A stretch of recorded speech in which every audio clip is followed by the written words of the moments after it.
Très bien, chers collègues, bonjour à tous.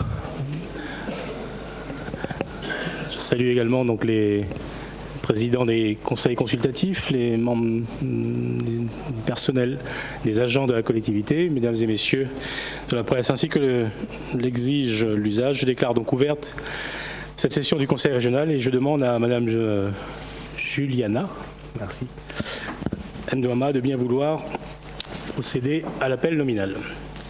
Monsieur le Président, chers collègues, bonjour.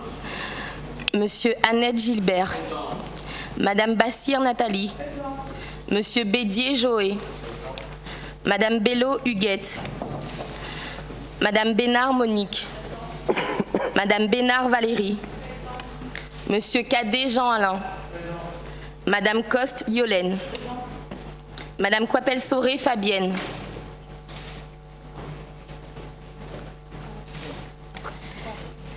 Monsieur Denmont Michel, Madame Dindar Nassima, Monsieur Fontaine Michel. La donnée Représenté, pardon. Monsieur Foissin Stéphane, Monsieur Fournel Dominique, Madame Gobalou Virginie, Monsieur Grondin Louis Bertrand, Monsieur Guézelot Alain, Madame Waro Denise, Monsieur Waro Jacquet, Madame Kerbidi Virginie, Monsieur Lagourgue Jean-Louis, Madame Lenormand Daniel, Madame Limossim Linda, Monsieur Lorion David, Madame Mdouama Juliana, Madame Moutou Komora Poulet Sylvie,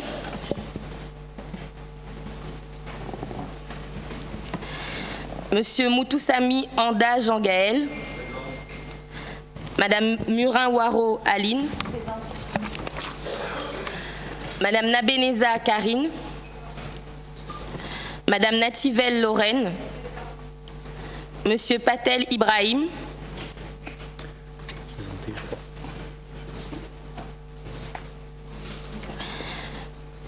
Monsieur Payette Vincent, Monsieur Picardo Bernard, Madame Profil Patricia, Madame Ramassami Nadia, Monsieur Rivière Olivier, Monsieur Robert Didier, Présent. Monsieur Robert Thierry, Madame Setama Vidon Léopoldine, Monsieur Técher Paul, Monsieur Vali Bachir, Monsieur Vienne Axel, Monsieur Virapoulet Jean-Paul, Madame Vitry Faouzia, Madame Monfaïne Marie-Rose. Et on note l'arrivée de Madame Fabienne Coipel-Sauré et de Madame Sylvie Moutou-Komora Poulet. Et Madame Dindar également. Très bien, merci. Merci beaucoup. Donc, je constate que le quorum est atteint et donc notre assemblée peut ce matin valablement délibérer. Je voudrais une nouvelle fois vous remercier les uns et les autres de votre présence ce matin et je vous propose de procéder à l'examen des motions qui ont été présentées ce matin. On peut bien nous présenter.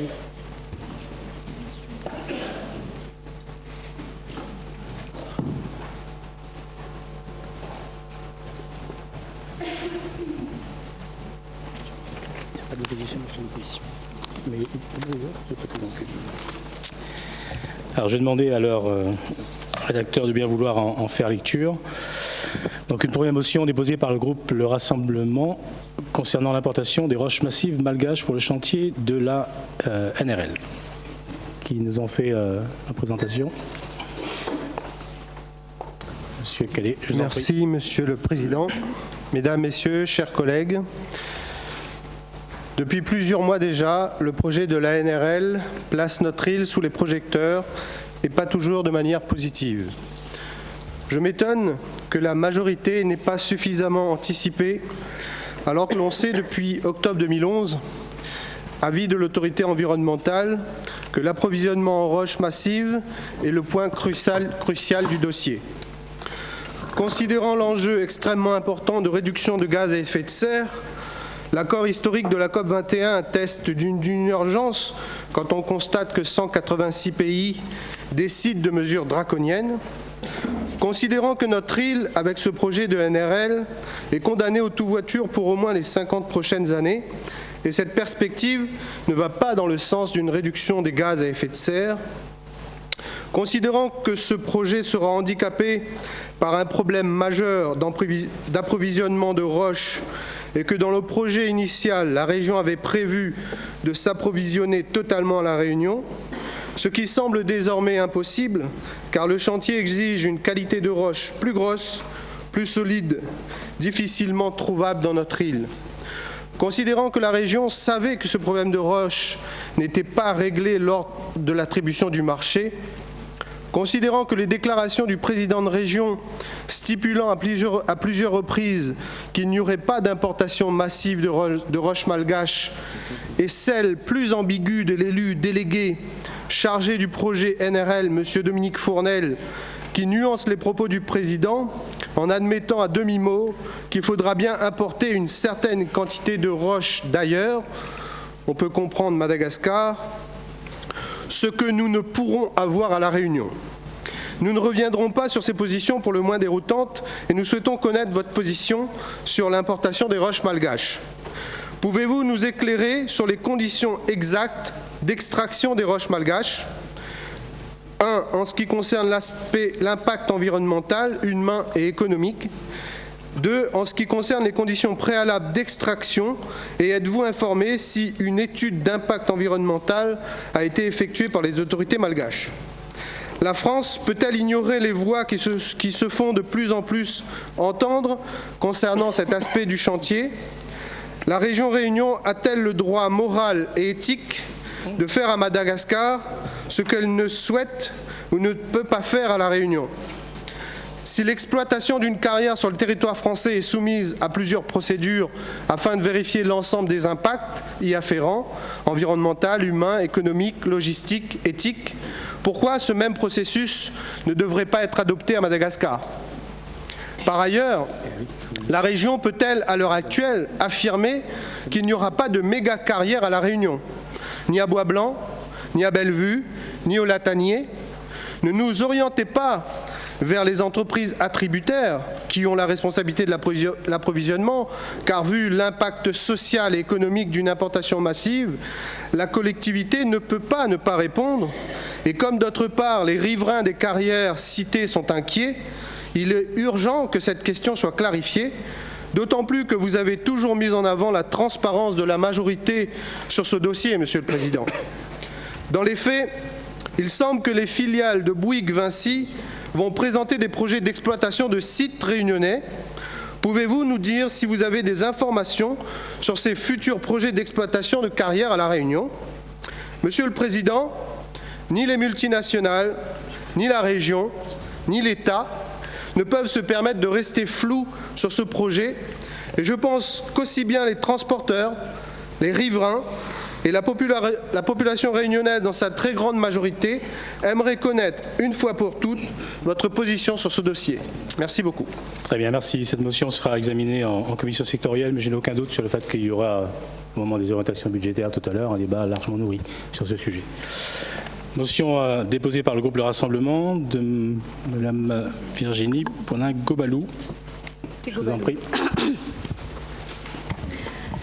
Monsieur le Président, mes chers collègues, Mesdames, Messieurs, bonjour. Face à la situation inacceptable dans laquelle se trouvent les apprentis du pôle de formation au métier de l'automobile 6 rue Archambault à Saint-Pierre, nous, élus du groupe Le Rassemblement, proposons de voter la motion suivante. Compte tenu du poids économique de l'automobile et des métiers liés à son développement, la région a pu prendre possession en 2009 d'un outil de formation fonctionnelle et remarquable au service du regroupement et de la mise en œuvre de toutes les formations gravitant autour du secteur de l'automobile, lequel représente un véritable vivier en termes d'emplois qualifiés et moins qualifiés sur notre île. La région se doit de mettre en œuvre toute son énergie pour que tous les efforts déployés jusqu'à présent ne soient pas contrariés ou anéantis par des manœuvres dilatoires ou l'inaction dangereuse tendant à affaiblir durablement les bons résultats de la formation en ce domaine crucial pour l'avenir de notre jeunesse, pour sa contribution positive à l'emploi et pour ses perspectives sûres d'un développement socio-économique pérenne.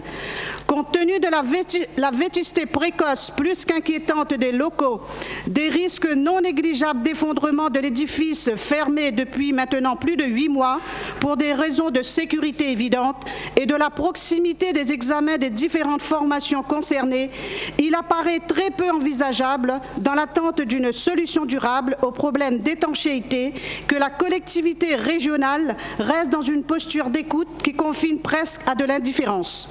En effet, la région ne peut guère se contenter de réunions infructueuses à la confrontation des risques permanents de menaces de grève comme le blocage de ronds-points qui a déjà eu lieu une première fois la semaine dernière. Nous constatons l'exaspération et le désarroi des étudiants dont les déclarations traduisent le regret d'entraver l'activité économique d'une manière générale en prenant ainsi en otage la population. C'est dire l'inquiétude profonde qui les traverse tout en soulignant la conscience qui les anime et qui les pousse à entreprendre des actions significatives pour que leur voix puisse être entendue.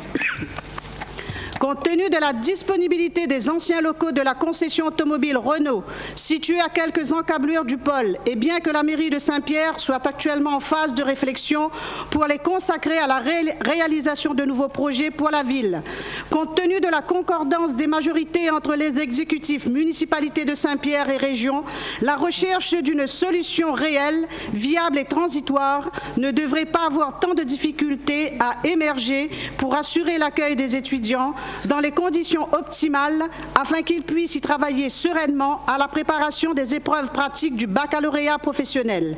La région ne pourra ainsi que mieux préserver toutes les chances d'un succès que chacun appelle de ses voeux, majorité politique ou pas. La région compétente en matière de formation professionnelle se doit sans plus tarder engager les actions concrètes nécessaires pour que le CFA de Saint-Pierre dispose le plus rapidement possible de locaux opérationnels. Je vous remercie. Très bien, merci beaucoup. Donc, une motion qui sera examinée par la commission sectorielle. Une motion déposée toujours par le groupe Le Rassemblement pour la gratuité des manuels scolaires et des manuels numériques. Qui nous en fait la présentation. Je vous en prie. Merci. Monsieur le Président, mes chers collègues, considérant que même si la gratuité des livres scolaires n'est pas une obligation légale pour les régions, beaucoup d'entre elles, pour soutenir la formation des jeunes et promouvoir l'égalité des chances, ont fait le choix d'aider les familles par la mise en place d'un dispositif public de gratuité des manuels. Considérant que la gratuité consiste soit à livrer à l'établissement ou soit à lui faire acheter des manuels scolaires pour le prêt aux élèves avec restitution en fin d'année. Considérant qu'il s'agit bien, dans ces conditions, d'une démarche du Conseil régional qui s'inscrit au-delà des simples obligations actuelles des régions. Elle tire son sens du souci d'améliorer l'égalité des chances, de lutter contre l'illettrisme et d'encourager la fréquentation plus facile des supports d'accès aux connaissances, à la culture et à la promotion sociale que sont les manuels scolaires. Considérant par ailleurs, avec l'introduction des technologies de l'information et de la communication pour l'enseignement, des alternatives et compléments au manuel scolaire s'imposent. Le manuel numérique contenant texte, illustrations, vidéos et certains éléments à faible degré d'interactivité ont investi le champ des classes en vidéoprojection. Considérant le rapport de l'IGEN, Alain-Marie Bassi, Alain Serré, de juillet 2010, en lycée, quelle que soit la voie, générale, technologiques ou professionnelles. Les familles gardent en principe à leur charge l'achat des manuels. Dans les faits, la situation est sensiblement différente puisque tous les conseils régionaux, à partir de 2004, se sont peu à peu substitués aux familles. Tous ont eu pour ambition affichée de promouvoir l'égalité des chances en matière d'éducation en visant à terme l'objectif de la gratuité totale des manuels pour tous les lycéens. Considérant que les familles réunionnaises s'acquittent d'un montant compris entre 100 à 170 € par lycéen à chaque rentrée scolaire pour l'accès aux manuels scolaires, considérant que chaque livre de la région ne correspond qu'à une aide de seulement 50 €, considérant qu'à La Réunion, la situation de nos concitoyens est difficile avec les presque 42% qui vivent en dessous du seuil de pauvreté. Nous demandons la gratuité des manuels scolaires et des manuels numériques dans les lycées de La Réunion, généraux, technologiques ou professionnels. Je vous remercie. Merci beaucoup, chers collègues. Donc, examen à nouveau en commission sectorielle. Une nouvelle motion des élus du groupe La Politique Autrement pour la transparence de la politique tarifaire des compagnies aériennes. Qui nous en fait la lecture? Je vous en prie.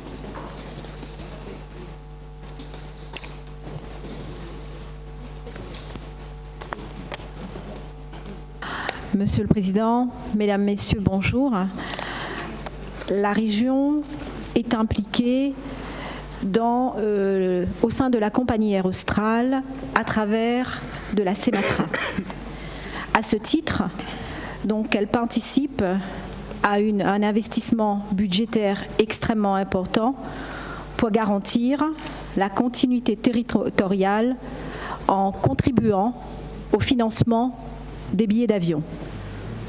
Et c'est au nom du principe même de la continuité territoriale que la motion que je suis en train de vous lire est déposée.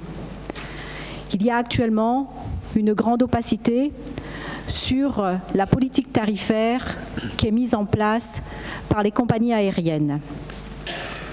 Ce qui est appelé communément la surcharge carburant a été instauré au moment de l'envolée des prix du baril de pétrole pour ne pas mettre en péril les finances des compagnies aériennes. Malgré la chute de 70% du prix du baril de pétrole, il n'y a pas eu de contrepartie sur l'application tarifaire des billets d'avion.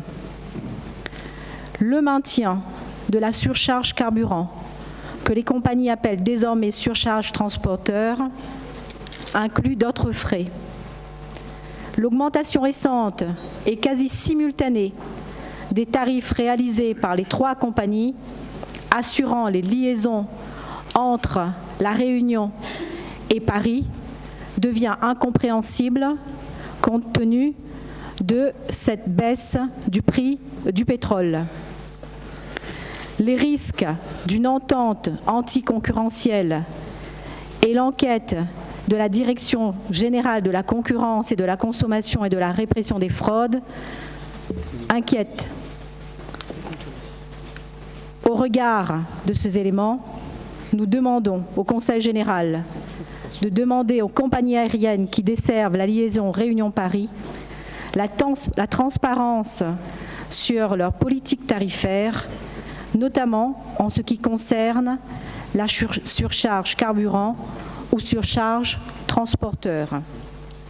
Nous demandons également au Conseil général de s'engager à tout mettre en œuvre pour permettre l'exercice d'une concurrence saine, agissant efficacement sur les prix des billets d'avion pour être en cohérence avec la politique développée par la collectivité. Je vous remercie. Très bien, merci beaucoup, chers collègues. Commission également sectorielle sur cette motion. Motion des élus du groupe La Politique Autrement pour la réhabilitation du lycée Antoine Roussin à Saint-Louis. Monsieur le Président, Mesdames et Messieurs les élus, considérant la mobilisation actuelle du corps enseignant, des élèves ainsi que des parents d'élèves du lycée Antoine Roussin, nous avons pu assister ces dernières semaines à une mise en scène macabre, pour le moins discutable, de la mort du lycée Antoine Roussin par des élèves très inquiets, des étudiants, des lycéens, des parents d'élèves très inquiets au regard de la situation de ce lycée. Considérant l'état d'un lycée particulier, notamment les températures avoisinant les 38 degrés dans les classes, le stockage de matières dangereuses en salle de cours et l'état de vétusté absolue de l'internat, considérant les revendications légitimes qui portent sur la rénovation du lycée pour un cadre de travail sécurisé et adéquat, considérant que malgré les engagements pris par la région il y a bientôt 3 ans pour la réhabilitation de ce lycée, la situation n'a toujours pas évolué. Considérant que la réussite de tous les jeunes est un objectif prioritaire à atteindre, que nous partageons tous dans cet hémicycle, considérant les conditions d'apprentissage comme un élément déterminant et considérant que la pleine responsabilité des lycées incombe à la collectivité régionale, nous demandons à ce que le Conseil régional s'engage à traduire dans son budget primitif de 2016 les coûts inhérents à la réhabilitation totale du lycée Antoine Roussin à Saint-Louis et, dans le même ordre d'idées, qu'il s'engage à tout mettre en œuvre pour que ces travaux puissent démarrer dans les plus brefs délais. Merci de votre attention. Très bien, merci. Renvoi à examen en commission sectorielle. Motion des élus du groupe La Politique Autrement pour la mise en place d'une commission d'évaluation. Urgence demandée. Qui nous en fait la lecture? Monsieur Robert. Monsieur le Président, mes chers collègues, Mesdames, Messieurs, bonjour à tous. Donc, motion des élus du groupe La Politique Autrement pour la mise en place d'une commission d'évaluation. Et on demande, l'urgence est demandée pour cette motion.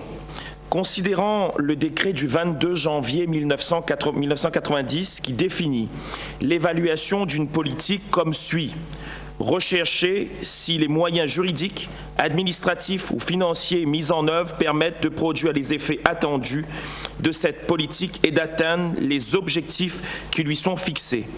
Considérant qu'il n'existe pas, à l'heure actuelle, d'instance politique au sein de la région Réunion permettant l'évaluation a posteriori qui consiste à tirer les enseignements d'une politique mise en œuvre, considérant l'évaluation des politiques publiques comme une exigence démocratique, considérant les nombreuses évolutions qui caractérisent l'action publique locale, à savoir la crise de légitimité de l'action publique, l'explosion des attentes et des exigences des citoyens, les difficultés budgétaires des collectivités, l'élargissement des compétences du Conseil régional, la complexité des politiques locales et la nécessaire modernisation des collectivités, considérant pertinente l'évaluation des politiques, programmes et grands projets d'investissement, considérant la nécessaire évaluation en termes d'atteinte des objectifs, de l'efficacité de l'action publique, de son inefficience, de son impact et de sa pertinence, considérant les finalités démocratiques, décisionnelle et gestionnaire en faveur d'une rationalisation des dépenses publiques, considérant enfin la volonté affichée du Conseil régional dans son projet de mandature de mettre en place un nouveau modèle de développement et un nouveau modèle de gouvernance. Nous demandons que le Conseil régional décide de procéder à l'évaluation a posteriori de son action, de créer la commission d'évaluation, instance politique présidée par un membre de l'opposition dont la composition assure la représentation de tous les groupes et disposant de tous les moyens nécessaires à la réalisation de ces missions. Je vous remercie. Vous avez demandé l'urgence, chers collègues, est-ce que vous pourriez argumenter? Parce qu'en la matière, je ne vois pas de caractère d'urgence particulier. Par contre, le sujet me paraît particulièrement intéressant et je vous propose davantage, si vous étiez d'accord, qu'il puisse y avoir un travail en commun effectué par des élus de la majorité et de l'opposition pour que nous puissions, dans les toutes prochaines semaines, valider ou non ce dispositif et ne pas le faire ce matin de manière un peu, j'allais presque dire brutale. Non, mais je suis ravi que vous trouviez ça intéressant, Monsieur le Président, mais malgré tout, je pense qu'il est nécessaire, même si dans les prochaines semaines, il puisse y avoir une discussion avec l'ensemble des élus qui composent cette Assemblée, il est important quand même de débattre sur l'urgence ce matin. Est-ce que vous pouvez argumenter? Bien sûr. Monsieur le Président, Mesdames, Messieurs les élus, donc nous aurons à examiner tout à l'heure les orientations budgétaires de la collectivité pour 2016. Et cela justifie l'urgence de cette motion pour l'instauration d'une commission d'évaluation. Ces premières orientations budgétaires de la mandature reprennent plus ou moins, Monsieur le Président, vos promesses de campagne. À la lecture de ce rapport, je serais tenté même de dire que si les déclarations d'intention étaient effectivement réalisées, si elles se traduisaient en actes, si elles permettaient d'atteindre les objectifs fixés, alors nous serions tous dans un monde merveilleux. Malheureusement, plusieurs éléments viennent atténuer d'éventuels engouements. Le premier réside dans le fait que ces déclarations d'intention reposent sur un budget illusoire. Depuis 2012, la collectivité régionale est tenue de se conformer à une trajectoire d'équilibre. Un document qui indique les niveaux de dépenses possibles pour garantir une bonne santé financière et le financement des projets. Dans les faits, le constat est que la région a bien du mal à respecter ses contraintes et à se conformer à cette trajectoire d'équilibre. À titre d'exemple, l'explosion des dépenses de fonctionnement, plus 40% depuis votre arrivée, et des dépenses d'investissement qui ne correspondent pas non plus aux préconisations de la trajectoire d'équilibre. À l'heure actuelle, on peut dire que la collectivité vit au-dessus de ses moyens et avec les orientations budgétaires qui seront présentées dans un instant et sur lesquelles on va débattre, de nouveaux projets dont on ignore les coûts réels sont ajoutés. Dès lors se pose la question légitime de savoir avec quels moyens et à quel prix. Le deuxième élément est que vos déclarations d'intention passées n'ont pas toujours été suivies des faits. Je prendrai uniquement 2 exemples pour illustrer mon propos sur la base des promesses faites en 2010. 600 000 touristes, l'île peine aujourd'hui à recevoir 400 000. 2000 bus, 158 finalement financés. Mais je peux également citer l'aménagement équilibré du territoire avec les 4 micro-régions que vous nous ressortez aujourd'hui dans les orientations budgétaires. Nouvelle zone d'activité économique et industrielle à Cambé, on en avait déjà parlé en 2010. Quai de débarquement Saint-André à Saint-Louis, on en avait déjà parlé en 2010. Hippodrome régional, même chose. Au vu de ces éléments, permettez-nous, Monsieur le Président, de porter un sérieux doute sur votre capacité à tenir vos engagements. Cela m'emmène à évoquer un 3e élément en posant le problème de l'efficacité des actions menées par la région et les moyens engagés pour, d'une part, atteindre les objectifs qu'elle se fixe et, d'autre part, répondre aux besoins criants de la population. Si on reprend l'exemple du tourisme, les résultats ne sont pas à la hauteur des attentes et pourtant, un peu plus de 15 millions d'euros en moyenne y sont consacrés chaque année. Nous assistons donc à un décalage entre les objectifs et les moyens et les résultats. Autre exemple, les millions consacrés à la formation, à l'aggravation de la situation, notamment les jeunes. Nous mesurons tous ici aussi le 4e élément qui pèse sur nos collectivités, à savoir les contraintes budgétaires. Alors que nous évoluons dans un monde en profonde mutation économique, sociale, environnementale et technologique, les besoins de la population augmentent, le poids des enjeux est de plus en plus conséquent et nos capacités budgétaires pour apporter des réponses viables diminuent. Et pour cause, les dotations attribuées à nos collectivités sont en baisse du fait positionnement du gouvernement et de l'État, alors que nos compétences et les exigences qui y sont liées augmentent. Nous devons la vérité aux Réunionnais et ils doivent savoir que nos marges de manœuvre budgétaires s'affaiblissent. Pendant ce temps, alors que la population est confrontée à des problèmes grandissants, elle continue d'assister à la dilapidation de l'argent public avec la gestion laxiste que vous portez. Là encore, quelques exemples. Des dépenses de communication, le loyer de l'IRT, 35 000 € par mois, les voyages bas de carré, Australie, Seychelles, Shanghai, New York, plus de 700 jours de mission en 3 ans, les subventions aux copains, presque un demi-million aux Club Export. Et là aussi, pour battre carré, subvention à l'Association des maires pour des formations fantômes, preuve à l'appui. Et cette nouvelle mandature qui repart de plus belle, avec déjà l'autorisation de rémunérer vos élus, PDG, SPL, en plus de leur indemnité d'élus. Non, les bonnes dépenses de la région ne sont pas non plus les dépenses farfelues consistant par exemple au paiement des honoraires d'avocats lorsqu'un élu, dans le cadre de ses fonctions, dénonce des injustices. En tout cas, en tout état de cause, face à ces éléments, une évidence s'impose à nous, celle de repenser les finances publiques en termes de ressources, mais surtout en termes de dépenses. Bien prendre la mesure de nos capacités financières, hiérarchiser les priorités d'action, se soucier des performances et des résultats, s'inquiéter du retour sur investissement, c'est entreprendre la modernisation nécessaire pour une gestion responsable au service des Réunionnais.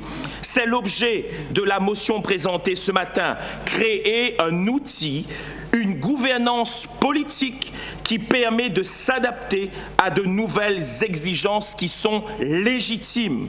C'est l'objectif de notre proposition, à savoir la création d'une commission d'évaluation.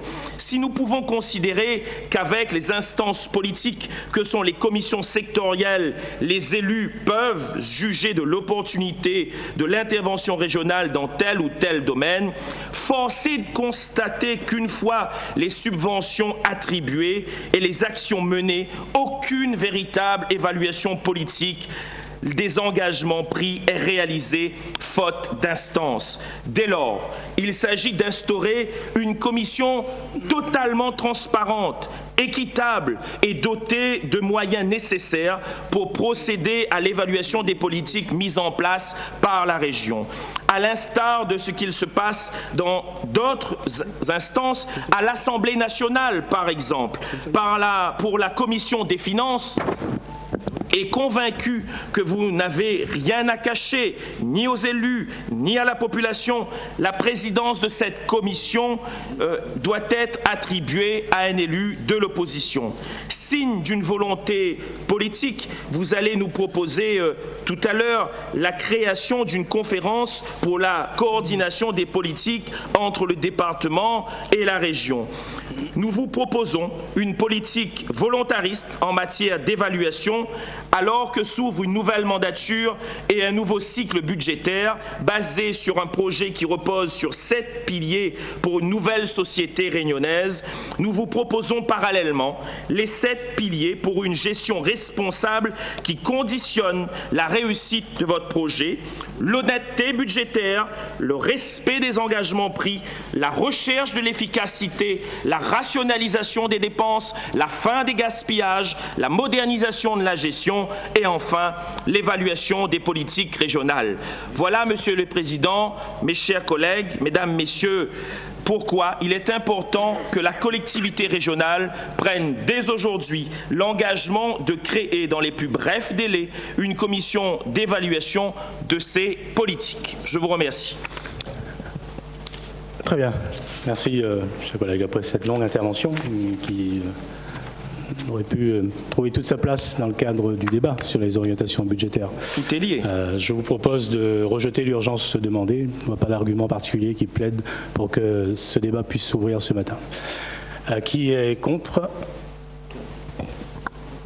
Madame Coste, Madame Dindar, Monsieur Virapoulet, Monsieur Didier Robert, plus procuration de Monsieur Fontaine, Monsieur Lagourgue, Madame Ramassamy, Monsieur Lorion, Madame Lenormand, Monsieur Picardo, plus procuration de Monsieur Patel, Madame Bazir, Madame Bénard, Madame Coipel-Soré, Monsieur Foissin, Monsieur Fournel, Monsieur Grondin, Monsieur Guézelot, Madame Denise Waro, Madame Kabedi, Madame Limonsine, Madame Mdouama, Madame Motoukoumara-Poulé, Madame Aline Murin-Waro, Monsieur Payette, Monsieur Rivière, Monsieur Técher, Monsieur Bachil-Vali et Madame Vitry Aboubacar-Bey. Très bien. Qui est favorable à l'urgence demandée ? Madame Bello, Monsieur Annette, Monsieur Bédier, Monsieur Cadet, Madame Gobalou, Madame Nativelle, Madame Profil, Monsieur Vienne, Monsieur Thierry Robert, Madame Monique Bénard, Monsieur Denmont, Monsieur Jacquet Waro, Monsieur Moutoussamy Anda, Madame Nabaneza, Madame Setama Vidon et Madame Wongfan In. Très bien, merci. L'urgence demandée est rejetée. Cette motion sera examinée en commission sectorielle. Motion des élus du groupe La Politique Autrement relative à la politique régionale en matière de logement social. Qui en fait lecture? Je vous en prie. Bonjour, Monsieur le Président, Mesdames, Messieurs, chers collègues, Mesdames, Messieurs, considérant la situation économique et sociale dégradée de nombreuses familles réunionnaises, considérant les difficultés d'accès au logement, considérant les 30 000 demandes de logements sociaux en souffrance à La Réunion, qui nécessitent la création de 5 000 nouveaux logements sociaux par an, considérant que les financements existants, notamment à travers la ligne budgétaire unique, ne permettent de produire en moyenne que 3 000 logements sociaux neufs par an, considérant que la majorité régionale n'a pas jugé prioritaire d'aider à la production des 2000 logements sociaux neufs manquants pour répondre à la demande des familles réunionnaises, considérant par contre que la volonté de la région est de créer un cadre d'intervention pour un plan de réhabilitation des 20 000 logements sociaux qui sera examiné dans les orientations budgétaires, alors même qu'il existe déjà des dispositifs d'aide aux bailleurs pour la réhabilitation, dont 44 millions inscrits dans le contrat de plan État-région, en plus des moyens alloués à la réhabilitation thermique des logements sociaux à travers le PE-FEDER 2014-2020. Considérant d'autre part que la volonté de la région est de mener, je cite, une politique incitative pour permettre l'accession à la propriété au plus grand nombre. Considérant que cette volonté n'est pas traduite sur le plan opérationnel dans les orientations budgétaires qui seront présentées. Nous demandons alors au Conseil régional de décider que l'aide financière à la réhabilitation du patrimoine des bailleurs soit l'occasion de contractualiser avec eux sur un plan d'accession sociale à la propriété afin de permettre aux familles les plus modestes de devenir propriétaires des logements qu'ils occupent, pour certaines depuis plusieurs décennies. Je vous remercie. Très bien, merci. Motion examinée également en commission sectorielle. Motion relative au règlement général d'exemption par catégorie présentée par les élus du groupe majoritaire qui nous en fait lecture. Madame Coste.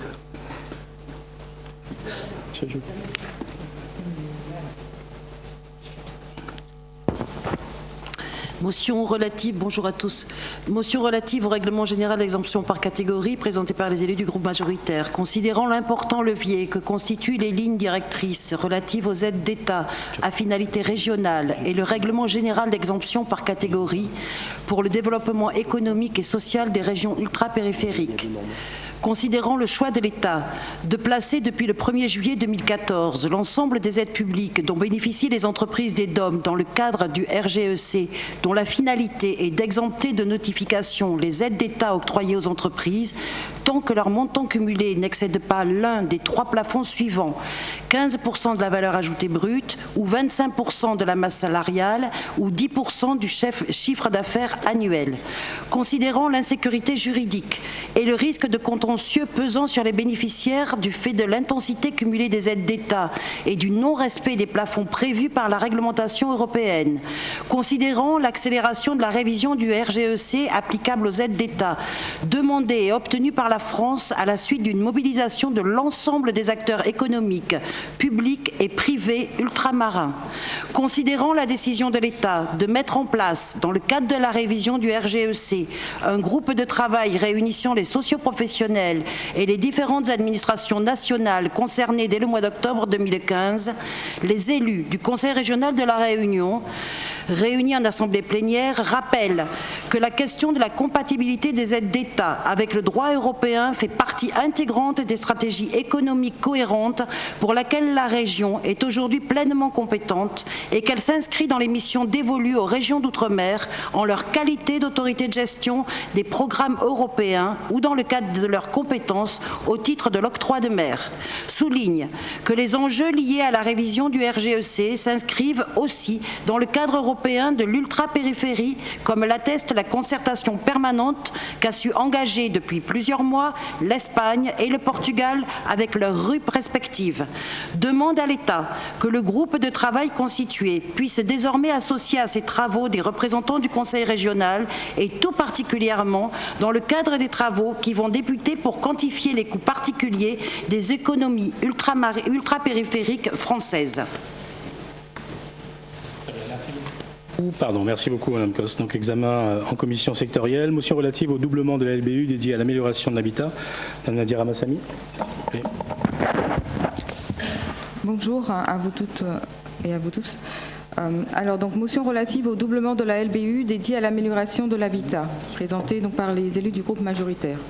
Vu le montant de la ligne budgétaire unique gérée par le ministère des Outre-mer et déléguée au préfet, ce montant à La Réunion est d'environ 90 millions par an, portant tout à la fois sur les aides à la pierre au titre du locatif social et très social, l'amélioration, la lutte contre l'habitat insalubre, RHI, l'accession très sociale, les crédits FRAFU. Vu le rapport 7491-01 du Conseil général de l'environnement et du développement durable qui, en 2011, mettait déjà en exergue les délais trop longs de la mobilisation de la LBU sur la rénovation de l'habitat, considérant que sur les quelques 90 millions de LBU, 25 millions environ sont consacrés à l'amélioration de l'habitat, considérant que 20 000 ménages réunionnais sont en attente d'une nécessaire amélioration de leur habitat, considérant l'insuffisance des moyens financiers alloués à la LBU, considérant la nécessité de proposer aux Réunionnais un guichet unique afin de leur simplifier les démarches, mais aussi de diminuer les coûts de fonctionnement tout en améliorant les délais de réalisation, les élus du Conseil régional réunis en assemblée plénière le 23 février 2016 demandent au gouvernement le doublement de la ligne budgétaire unique dédiée à l'amélioration de l'habitat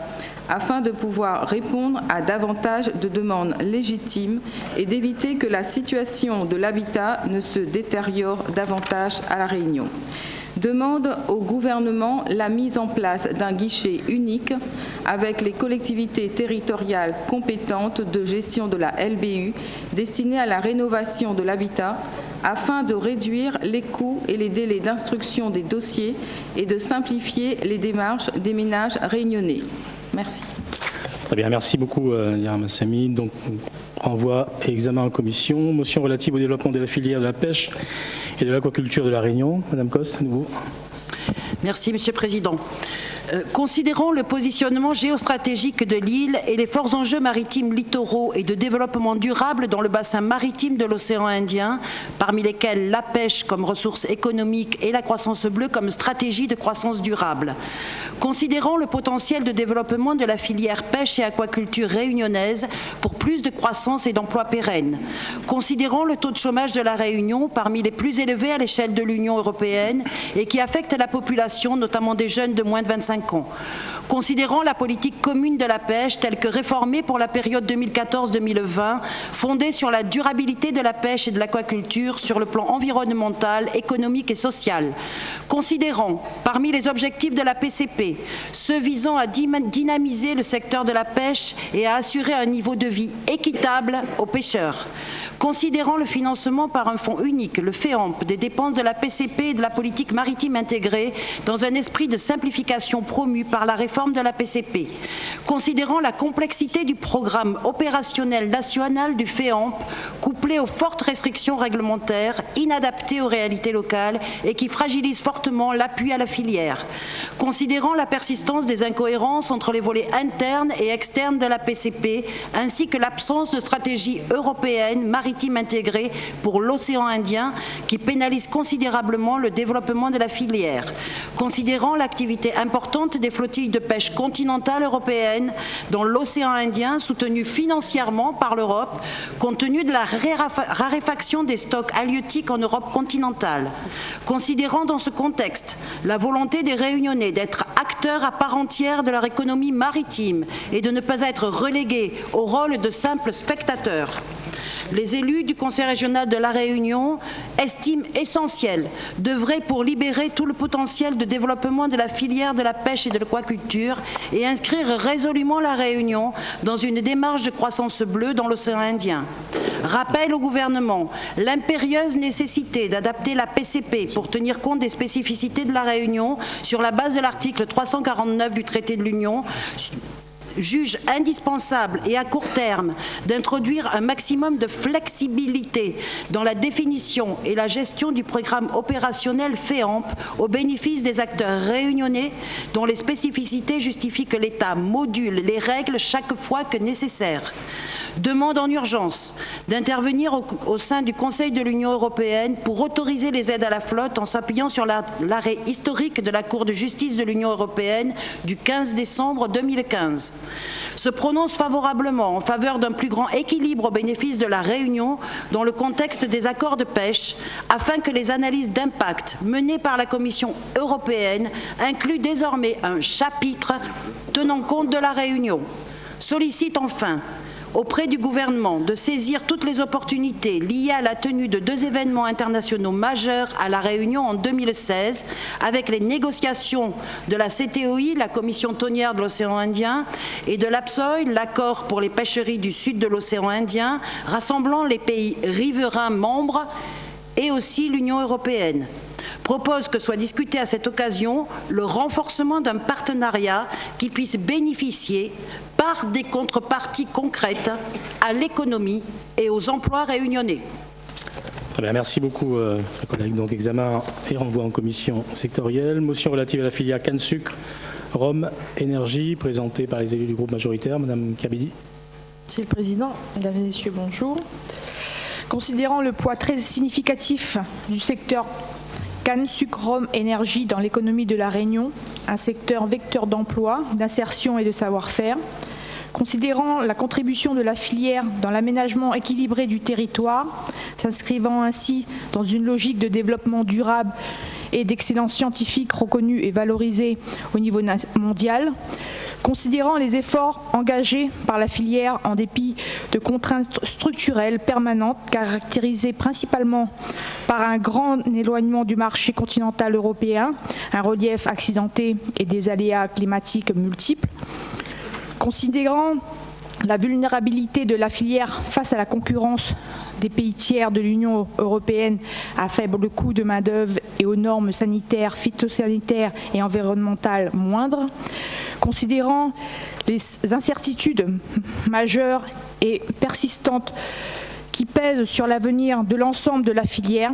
suite à la décision de l'Union européenne de supprimer les quotas sucriers au 30 septembre 2017, considérant que l'Union européenne accélère les ouvertures de négociations commerciales, en particulier avec les principaux pays producteurs de sucre au monde, considérant la déclaration du président de la République de solliciter la Commission européenne pour demander un relèvement des aides nationales de 38 millions d'euros afin de faire face à la fin des quotas sucriers en 2017, annonce rappelée par le Premier ministre le 11 juin 2015 lors de son déplacement à La Réunion.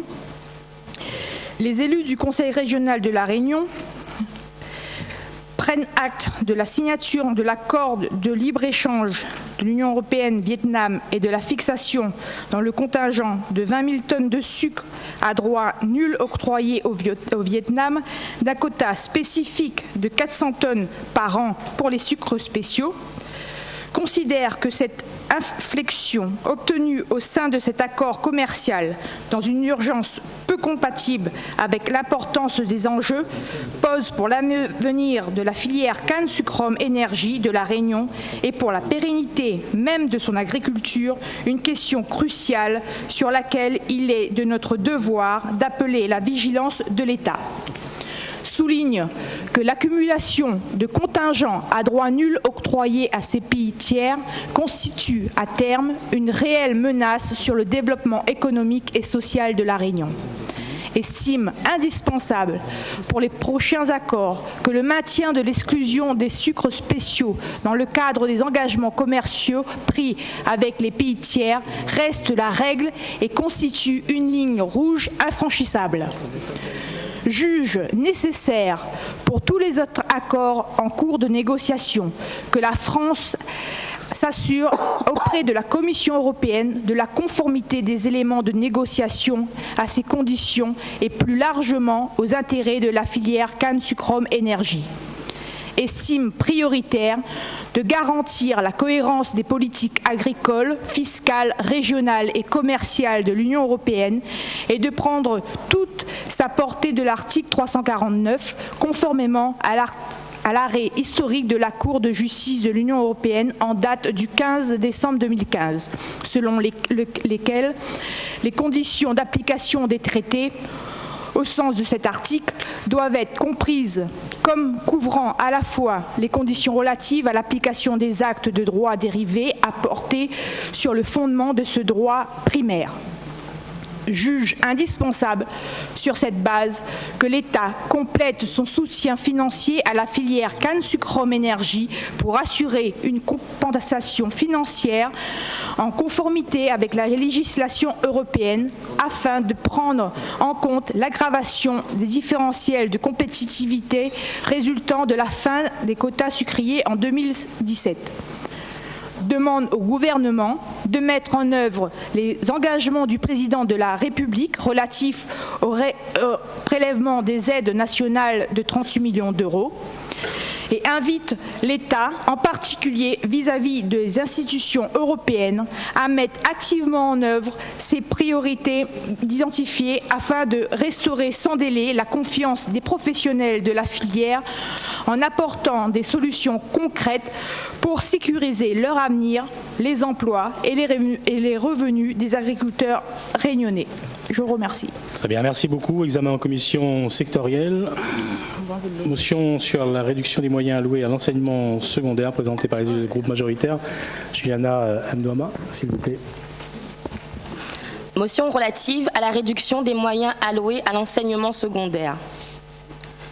Considérant que le gouvernement s'est engagé à redonner à l'école l'ambition et les moyens de faire réussir tous les élèves dans le cadre de la refondation de l'école.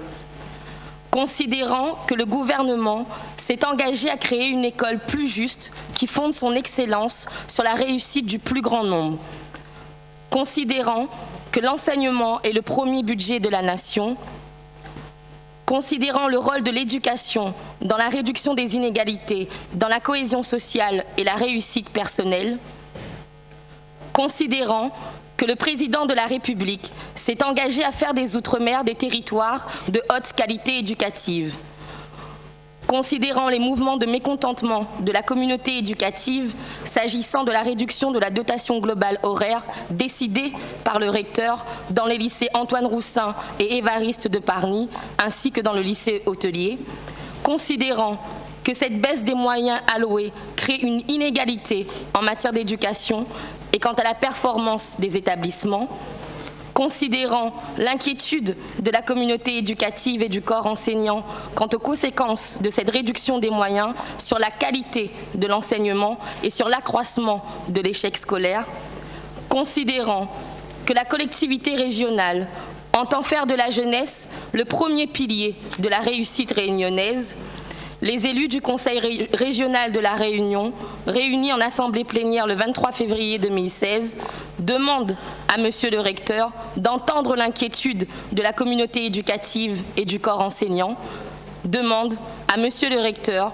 de doter l'ensemble des établissements du secondaire des moyens pédagogiques, humains et financiers suffisants et pérennes pour permettre de répondre aux besoins des élèves et pour permettre une égalité réelle entre tous les élèves. Je vous remercie de votre attention. Très bien, merci chers collègues. Renvoi et examen en commission. Dernière motion présentée relative à la situation des futurs étudiants des filières sanitaires. Madame Coste, à nouveau. Merci, Monsieur le Président. Considérant l'information non écrite délivrée par l'ADOM aux futurs étudiants des filières sanitaires, infirmiers, kinés, ergothérapeutes, psychométriciens et autres formations de niveau Bac+3 ou de niveau 2, selon laquelle ces jeunes ne bénéficieraient plus des mêmes conditions favorables d'accompagnement à la prochaine rentrée, c'est-à-dire la prise en charge d'un billet d'avion, l'octroi d'une prime d'installation de 800 €, la rémunération mensuelle de 205 € sur 3 années d'études maximum.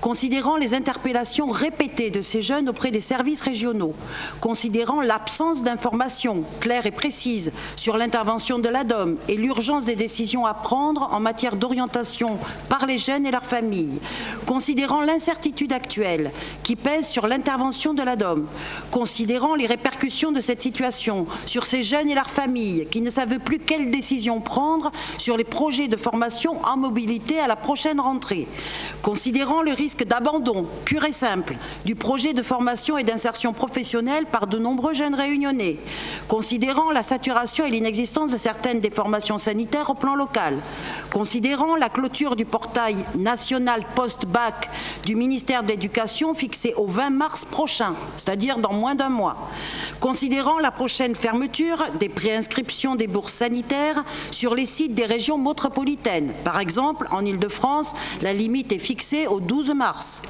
Considérant les abandons successifs de l'ADOM intervenus en 2015 sur les mobilités vers le Québec, la Belgique, l'Espagne et l'Allemagne pour les formations sanitaires de plus de 3 ans.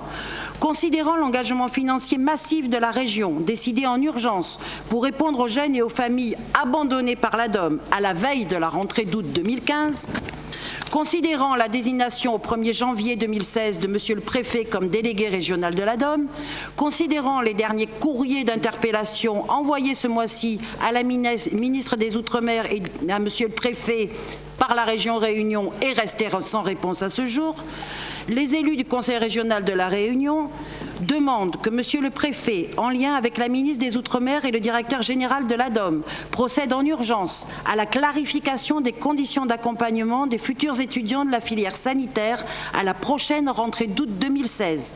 Demande que l'État maintienne à la prochaine rentrée universitaire les interventions de l'ADOM au même niveau que les années précédentes.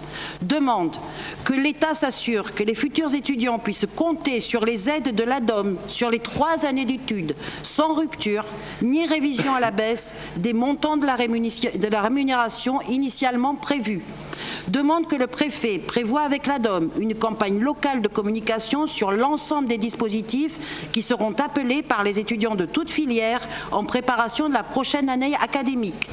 Demande que le préfet, accompagné des collectivités, sollicite les instances européennes pour la poursuite du PO-IEJ, IEJ étant Initiative pour l'emploi des jeunes, en 2017, afin de soutenir la formation et l'insertion professionnelle des jeunes réunionnais, ni en emploi, ni en formation, ce qu'on appelle les NEETs, et de redéployer le FSE sur d'autres actions en faveur des publics non IEJ en difficulté, notamment les réunionnais en situation d'illettrisme.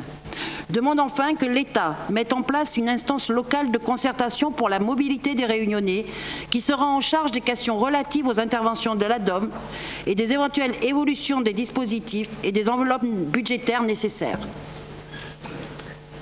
Très bien, merci, chers collègues. Cette motion sera envoyée et examinée en commission sectorielle. Je vous donne rapidement présentation de l'ordre du jour. Nous avons examiné ce matin donc, les orientations budgétaires pour l'exercice 2016, la création d'une conférence territoriale des politiques publiques, région, département de la Réunion, un point sur le budget région en ce qui concerne les provisions, le projet de pacte d'actionnaires de la CEMAC et enfin un rapport concernant le personnel de la région et la création de postes. Je vous propose évidemment d'entamer l'examen de notre ordre du jour par les orientations budgétaires pour l'exercice 2016 et je me permets quelques propos liminaires et vous promettant de ne pas être trop long dans mon intervention.